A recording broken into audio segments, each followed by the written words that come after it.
జార్ఖండ్లో రాజకీయ సంక్షోభానికి తెరపడింది. విశ్వాస పరీక్షలో చంపై సోరెన్ సర్కార్ నెగ్గింది. చంపై సోరెన్కు అనుకూలంగా 47 ఓట్లు, వ్యతిరేకంగా 29 ఓట్లు నమోదయ్యాయి. దీంతో జార్ఖండ్ సీఎంగా చంపై సోరెన్ కొనసాగనున్నారు.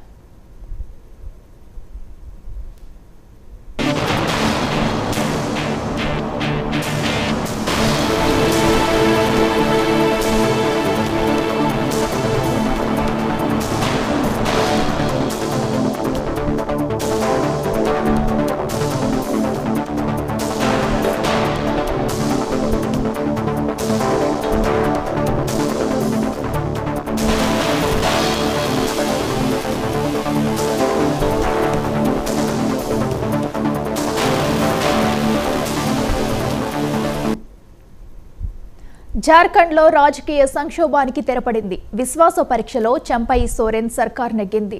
చంపై సోరెన్కు అనుకూలంగా 47 ఓట్లు, వ్యతిరేకంగా 29 ఓట్లు నమోదయ్యాయి. దీంతో జార్ఖండ్ సీఎంగా చంపై సోరెన్ కొనసాగనున్నారు.